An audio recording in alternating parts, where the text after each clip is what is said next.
السلام علیکم، کیسے ہیں آپ؟ میں ہوں ویٹ راشد حیدری۔ آپ دیکھ رہے ہیں حیدری اینیمل ہاسپٹل یوٹیوب چینل۔ حیدری اینیمل ہاسپٹل یوٹیوب چینل میں خوش آمدید۔ امید کرتا ہوں ذمہ دار بھائی شوقین حضرات سب خیریت سے ہوں گے اور اللہ تعالیٰ کی رحمتوں کے سائے میں ہوں گے۔ آج آپ دوستوں کے لیے زبردست کیس لے کر آئے ہوئے۔ سامنے آپ دیکھ رہے ہیں میل کیٹ ہے اور اسے جو ہے اس کا نام بلو ہے اور یہ بلو بلو کر کے پکارتے ہیں۔ یہ نر جو ہے کیٹ ہے اور یہ بیمار ہے اور یہ ہمارے کلینک پہ آیا ہے اور اس کو ڈائریا لگا ہوا ہے۔ 2-3 دن سے یہ موشن کر رہا ہے اور یہ بہت کمزور ہے، کھانا پینا یہ بالکل نہیں کھا رہا اور جس کی وجہ سے یہ بہت زیادہ ویک ہو چکا ہے۔ اس کا ٹمپریچر چیک کیا گیا تو ٹمپریچر سب نارمل ہے اور آپ فیڈ ہے اور جانڈس کی طرف بھی جا رہا ہے اور اس کے علاوہ بہت زیادہ ویکنس ہے اور چلنے پھرنے میں بھی دشواری ہے، زیادہ ایک جگہ بیٹھا رہتا ہے۔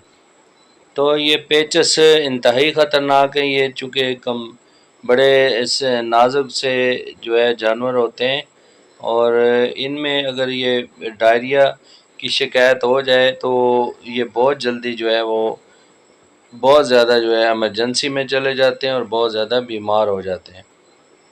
تو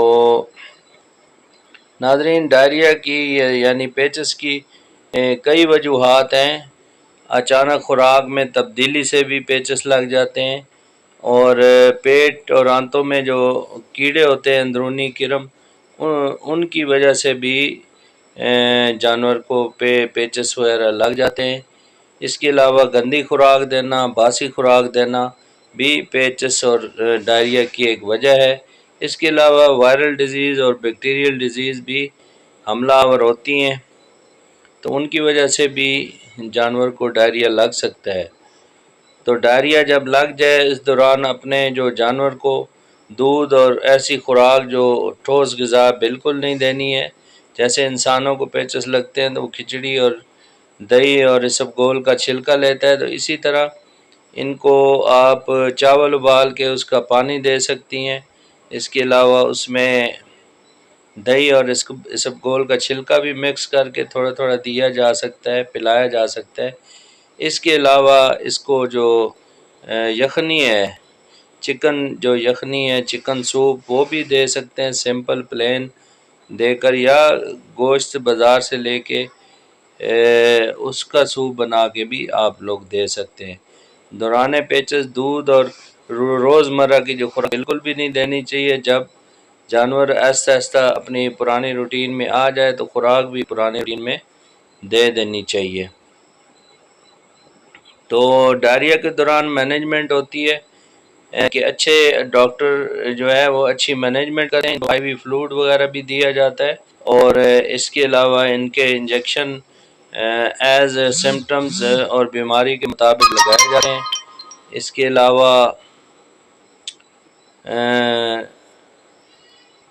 بچاؤ کے لیے جو اقدامات کرنے، ایک تو خوراک جو دے رہے ہیں اس میں اگر آپ لوگوں نے نئی خوراک جو ڈالنی ہے یا ان کو چینج کرنی ہے تو پرانی خوراک آہستہ آہستہ تبدیل کریں اور پرانی خوراک میں نئی خوراک سلو مکس کریں اور کم از کم 3-4 ہفتے کے بعد مکمل جو ہے نا نئی خوراک پہ لے کے آئیں۔